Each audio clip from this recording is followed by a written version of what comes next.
आप देख रहे हैं न्यूज़ नाउ 24/7। ताज़ा खबरों के लिए हमारे साथ बने रहें।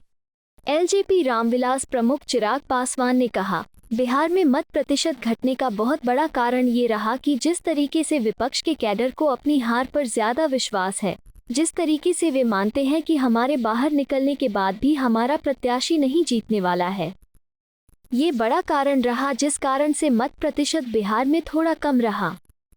विपक्ष में कोई चेहरा नहीं है, उनको पता ही नहीं है कि हम किसके लिए वोट करने जा रहे हैं।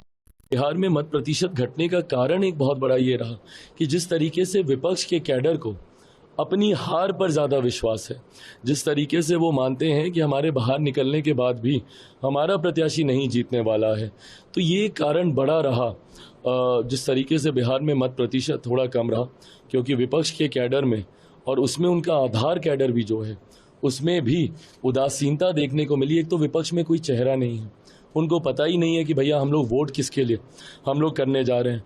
उस गठबंधन के इंडिया अलायंस महागठबंधन जो भी आप बोलिए, उनके घटक के कई बड़े नेता उन्होंने बिहार आना तक ज़रूरी नहीं समझा। Now give me a reason ना कि भाई क्यों कांग्रेस का कैडर औरंगाबाद में एक्साइट रहेगा या गया में रहेगा या जमुई में रहेगा या नवादा में रहेगा, क्यों एक्साइटेड रहेगा? उसने अपने किसी बड़े नेता को मंच पे देखा ही नहीं, बड़े राष्ट्रीय तो छोड़ दीजिए, प्रदेश के नेता को नहीं देखा। ऐसे में वाम दलों का कैडर क्यों एक्साइटेड रहेगा, क्यों वो बाहर निकलेगा?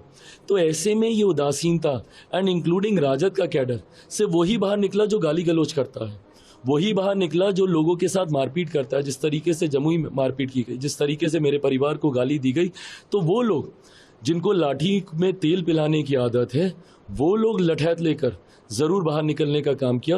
बट ऐसे सभ्य लोग जिनको अब ये विश्वास था कि भाई भले हम लोग विपक्ष के साथ हैं बट विपक्ष इस बार जीतने नहीं जा रहा, वो लोग घर से बाहर नहीं निकले। आज बिहार आ रहे हैं, कुछ इम्पैक्ट पड़ेगा इसका बिहार में? उनके आने से उनकी पार्टी में कोई इम्पैक्ट नहीं पड़ता, तो एक राज्य में क्या इम्पैक्ट पड़ेगा? और वैसे भी जिस तरीके से पूरे एक फेज को उन्होंने इग्नोर किया है, ये गलत है भाई। आप मतलब बिहार को क्या मतलब एज अ सेकेंडरी प्लान मतलब क्या आप लेकर चल रहे हैं?